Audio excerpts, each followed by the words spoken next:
Routine information disclosure to stakeholders is paramount for the proper functioning of organizations, especially that it updates and keeps them abreast with happenings and progress made by an organization. Yet again, here at Rockview Hotel Abuja, the Institute of Procurement, Environmental and Social Standards, Joseph Sawantaka University, Makudi, has assembled principal officers, deans, directors, and heads of department of the university to keep them up to date with the progress made by the institute. Please come with me.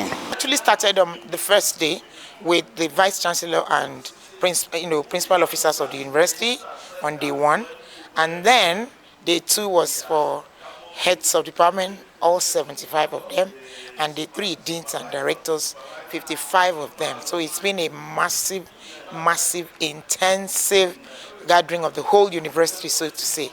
The relevance is straightforward. If you are not informed, then you are deformed. So this is to inform the whole of the university, to disclose what we're doing. There is nothing hidden. We need everyone to be on the same page. This is your center of excellence. This is your project. We need you to know the strides we've been able to make, the achievements we've been able to make so far, what are the challenges, so that we'll brainstorm.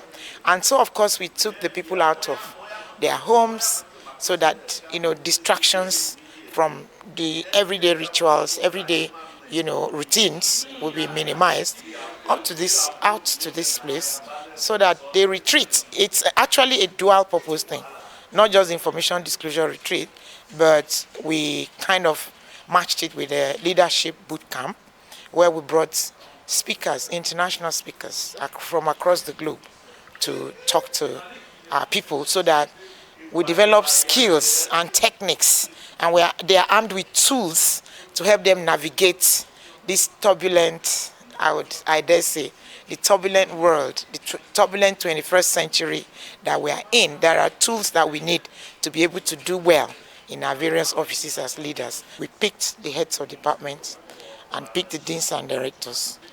The simple thing we require of them is that when they go back, they should now do a step down. And not just do a step down, they should let us know.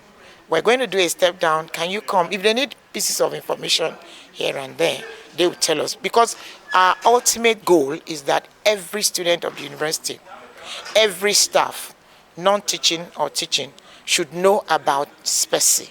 They should know about Ipess and the institute, Ipess, so that it becomes common knowledge what we're doing and what our goals are, what our mission is, what our vision, is, and how far we are pursuing those. So that's the overarching, objective. Teamwork makes the dream work. It's a team that I'm so proud of. Of course, first of all, the media crew. You made sure things were in place. And then there is a committee for workshops, retreats, and conferences, headed by the deputy director, the man that wears multiple caps, on the project. Deputy Director Dr. Chris Oche Eche is the chairman, and I owe him lots of appreciation and gratitude. Himself and his team, they've done this work, they put this together, and it has come off wonderfully from day one to the very dregs of day three. It has been, he has coordinated it, called, facilitators from Kenya, facilitators from the US, facilitators from Lagos, from across the globe to come and talk to our people. So honestly, my gratitude, immense gratitude, goes to Dr. Chris O. Eche and the team that he has worked with. And of course, all of us as Ipess team, and then the Vice Chancellor who approved this, who facilitated it. He was here. Day one, he was here throughout. Day two, day three. How many Vice Chancellors can show such commitment to a project, of this nature? So I'm very grateful to Engineer Professor Isaac Nathaniel Itodo for who he is and for all he does in support of this project and to see our university move to the next level. I can't thank him enough. And then, of course, I thank the World Bank. I thank the NUC, the World Bank for producing the money Of course, they are the sponsors, and the fact that the World Bank insists on information disclosure. We don't joke with it. So I thank the World Bank. I appreciate them for sponsoring all of this, for supporting all of this, and the NUC.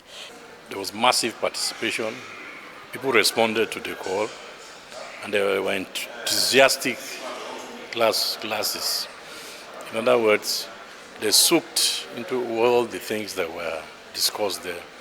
And you can see it was a conversation between the staff and the experts. And what are we struggling to achieve? New thinking, new processes, new results, and positive outcomes for the university.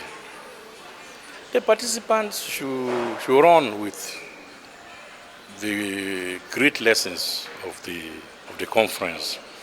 For me, it will make meaning if you take one thing away.